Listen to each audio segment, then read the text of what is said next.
GST registration तो ले लिया है, अब काम भी शुरू कर दिया है, फैक्ट्री भी सेटअप कर दी है, लेकिन उसके साथ साथ एक मेन पहलू जो है ना कि जीएसटी का आपको रेगुलर कंप्लायंस भी पूरा करना होगा, टाइमली फाइलिंग करनी होगी। बहुत सारे इश्यूज हैं जो आपको ध्यान रखने होंगे, अपने जो सीए हैं उनसे बात करनी होगी, अपने अकाउंट्स डिपार्टमेंट से बात करनी होगी। तो आज हम बात करेंगे कुछ ऐसे फैक्टर्स की कि जीएसटी रजिस्ट्रेशन लेने के बाद या फिर कई साल तक आपको काम करने के बाद कुछ मिस्टेक्स ऐसी हैं जो कि हमें ध्यान रखनी होती हैं। ये मिस्टेक्स ऐसी हैं कि अगर कोई भी बिजनेसमैन इनका ध्यान नहीं रखता तो उसको कहीं ना कहीं पे प्रॉब्लम हो सकती है। हम वन बाय वन बात करेंगे कौन कौन से पॉइंट्स को आपको ध्यान रखना है, कौन कौन सी बातें जो जीएसटी के लिए आपको बिल्कुल ध्यान रखनी है और उनका रेगुलर फॉलोअप और उनका कंप्लायंस पूरा करना जरूरी है। इसमें जो सबसे पहला जो पॉइंट आता है वो है आपका जीएसटीआर 1 और 3B के बीच में जो मिसमैच आता है। देखिए मिसमैच क्या होता है, 3B क्या होती है और R1 क्या होता है, ये आपको एक बार जानना जरूरी होगा। मैं एक हल्का सा ब्रीफ दे देता हूं। ड्यूरिंग ए पर्टिकुलर मंथ और पर्टिकुलर टाइम पीरियड आपने जो भी माल बेचा या फिर जो भी सर्विसेज आपने किसी को दी तो उनको हम बोलते हैं कि हमने सेल्स की। तो जो सेल्स के इनवॉइस हम जो काटते हैं तो उनका ब्यौरा, उनकी डिटेल्स जो है वो हमें पर्टिकुलर फॉर्म यानी कि जीएसटीआर 1 में भरनी होती है। और 3B के अंदर हम क्या करते हैं कि पूरे महीने में या पूरे एक पर्टिकुलर टाइम फ्रेम के अंदर हमने जो भी सेल्स की प्लस उसके साथ साथ हमें जो इनपुट मिलता है, यानी कि कोई भी गुड्स और सर्विस अगर हम परचेज करते हैं तो उसके बदले भी तो हम कहीं जीएसटी दे के आते हैं। तो 3B के अंदर हमारी एक कैलकुलेशन होती है कि नेट आउटपुट हमारा कितना बना, यानी कि जो सेल्स के ऊपर टैक्स लगता है वो।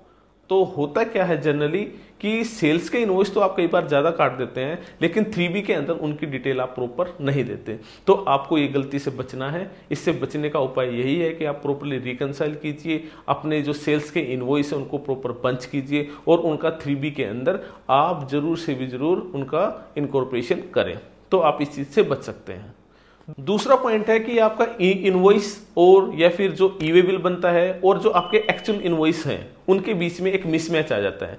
इस बात का मतलब क्या है, देखिए जो जीएसटी है ना उसने एक सिस्टम बना रखा है कि कभी भी आप गुड्स की मूवमेंट करते हो, यानी कि किसी भी ट्रक में व्हीकल में अगर आपको कहीं माल भेजना है और उसकी वैल्यू 50,000 या 1,00,000, वो अलग अलग वैल्यू होती है, अलग अलग स्टेट के ऊपर भी डिपेंड करती है। तो वो गुड्स को जब भी आप बेचते हैं, बाहर डिलीवर करते हैं, तो आपको एक ई वे बिल बनाना होता है और इसके साथ साथ आपको अपना एक टैक्स इनवॉइस भी रेज करना होगा।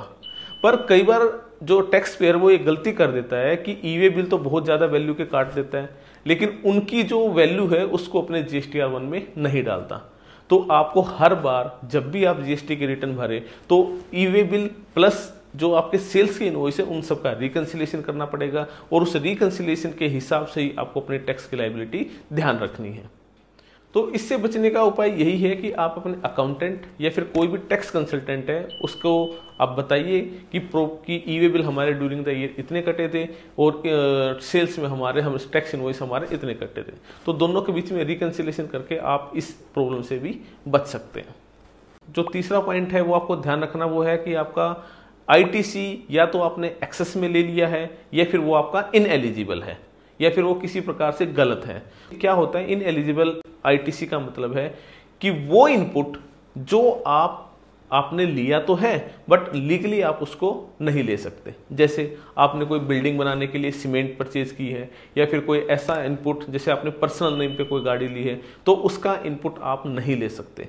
इसको स्पेसिफिकली अगर आपको ध्यान रखना है तो आप सेक्शन 17(5) पढ़ सकते हैं, उसमें इन सब की कंप्लीट डिटेल दी हुई है। तो आपको ये चीज ध्यान रखनी है कि इन एलिजिबल आईटीसी आपको नहीं अवेल करना है और एक्सेस में जो भी आपका आईटीसी बनता है वो आपको रिवर्स कर देना चाहिए। और एक्सेस क्लेम ऑफ आईटीसी का मतलब है कि आपका जो इनपुट है वो बनता था, तो मैं कहता हूं कि 1,00,000 रुपए के ऊपर आपने 18,000 रुपए का जीएसटी पे किया हुआ है, लेकिन आप उसको क्या कर सकते हैं कि 18,000 रुपए की जगह उसको 20,000 दिखा सकते हैं। तो आपको वो काम नहीं करना, क्योंकि जुलाई 2025 के बाद हालांकि 3B अपने आप ऑटोमेटिक फ्रीज हो जाएगी, आप उसमें चेंज नहीं कर पाएंगे, लेकिन उससे पहले भी कुछ लोगों ने जो भी आईटीसी एक्सेस में है वो क्लेम किया हुआ है तो उनको वो रिवर्स कर देना चाहिए। नहीं तो आप सेक्शन 42 और सेक्शन 43 के प्रोविजंस को इन्वोक करेंगे और इसके अतिरिक्त आपको एक इंटरेस्ट भी पे करना पड़ेगा जो कि 18% या फिर 18% के रेट से आपको पे करना पड़ेगा। तो बेटर ये है कि आप हर बार अपना आईटीसी को चेक करें, अगर उसकी एलिजिबिलिटी को जरूर देखें। अगर आपको कुछ समझ में नहीं आता है तो अपने सीए से या फिर टैक्स कंसल्टेंट से आप जरूर डिस्कस करें, क्योंकि ये चीज़ें आपको बाद में प्रॉब्लम क्रिएट कर सकती हैं। अगली बात जो आपको ध्यान रखनी है वो है आपकी रिटर्न्स का, यानी कि कई बार आप रिटर्न्स या तो फाइल ही नहीं करते और या फिर उसको लेट फाइल करते हैं। देखिए, जो जीएसटी का सिस्टम है ना, वो आपका नॉन नेगोशिएबल है, यानी कि आप रिटर्न्स फाइलिंग के टाइम पे आप कोई नेगोशिएशन नहीं कर सकते। What ever be the terms, चाहे आपके टर्म्स और कंडीशंस उस टाइम पे कुछ भी रही हो, लेकिन आपको रिटर्न फाइल करनी ही होगी।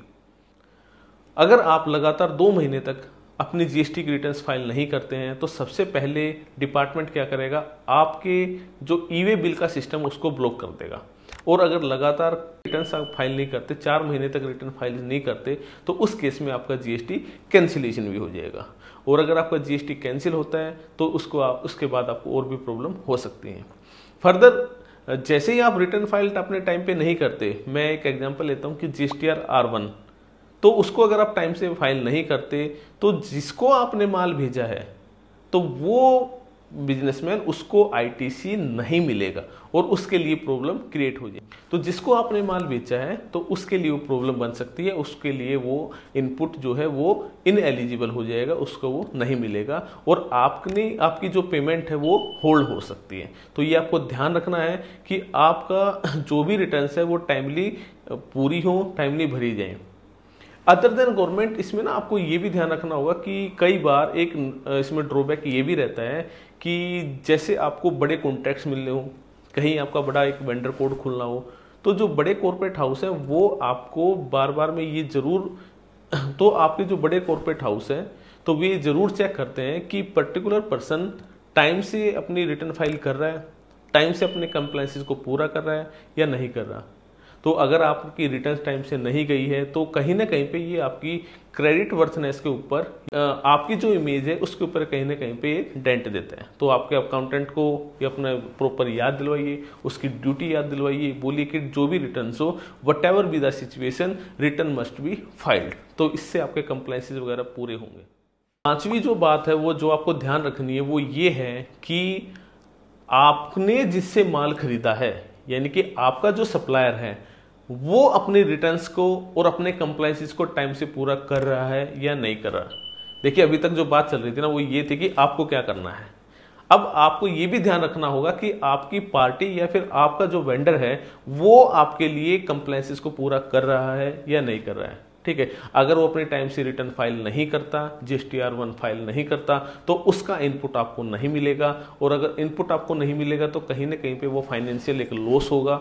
इन केस अगर आप उसको ले भी लेते तो डिपार्टमेंट आपको शो कॉज नोटिस भेज सकता है, एक इंटीमेशन भेज सकता है या फिर इसको DRC 01 की इंटीमेशन भेज सकता है। तो डिपार्टमेंट आपको DRC 01 की एक इंटीमेशन भेज सकता है।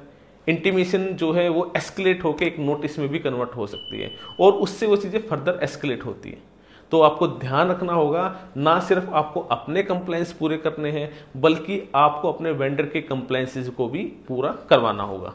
तो ये सारी चीजें अगर आप ध्यान में रखते हैं तो आपको जीएसटीआर चलिए अब जो बात करते हैं वो ये है कि आपको क्या क्या चीज़ें और करते रहना चाहिए। जैसे कि आपको अपना प्रॉपर ऑडिट ट्रेल मेंटेन कीजिए, अपने 5 साल के डॉक्यूमेंट्स को रखिए, अपना प्रॉपर ई-वे बिल या फिर जो कोई भी डॉक्यूमेंट्स है उनको प्रॉपर मेंटेन करके रखिए, प्रॉपर फाइलिंग सिस्टम रखिए।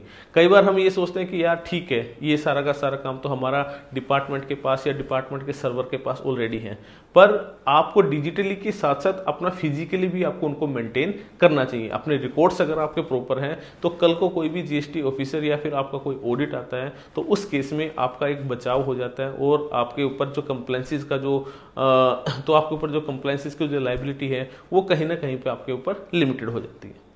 फर्दर अपना टाइम से 6 मंथ में 3 मंथ में अपना रिकंसिलेशन कीजिए, आपके इंटरनल ऑडिटर या फिर जो भी आपके टैक्स कंसल्टेंट हैं आप उनके साथ बैठिए। जो जो गलतियां 6 महीने में या 3 महीने में एक पर्टिकुलर टाइम फ्रेम जो भी आप सिलेक्ट करेंगे, ठीक है, उसके हिसाब से वो आपके टाइम से पूरी हो जाए। कोई मिसमैच है वो पूरा हो जाए। अगर गलती से कोई इनएलिजिबल आईटीसी आपने ले लिया है तो वो समय रहते टाइम रहते वो एटलीस्ट आप उनको डिपार्टमेंट को वापस दे पाए। तो उससे आपको एक तो इंटरेस्ट से आपका बचाव होगा, पेनल्टी से भी आपका बचाव होगा। और तीसरी बात देखिए, जो जीएसटी का सिस्टम है ना वो एक डेटा ड्रिवन है, ठीक है। डेटा माइनिंग होती रहती है और डेटा माइनिंग के साथ साथ डिपार्टमेंट के पास बहुत हैवी सर्वर और ये सारी चीज़ें हैं जो कि आपके डेटा का कंप्लीटली एनालिसिस करते हैं। यहाँ पे मैनुअल इंटरवेंशन उतना नहीं है जितना पहले था। एज ऑन टुडे सभी चीज़ों को सिस्टमेटिक स्क्रूटनी की जाती है। आपसे कोई भी मिस्टेक होती है तो आपके पास टाइम से उसका एक रिस्पॉन्स करने के लिए प्रॉपर डॉक्यूमेंट होने चाहिए, प्रॉपर कंप्लायंसेस होने चाहिए, ताकि आपकी जो वर्थनेस है, क्रेडिट वर्थनेस है, वो आपकी मेंटेन रहे। तो इन सारी चीज़ों का ध्यान रखिए और अगर तो इन सारी चीज़ों का ध्यान रखिए और जीएसटी के जो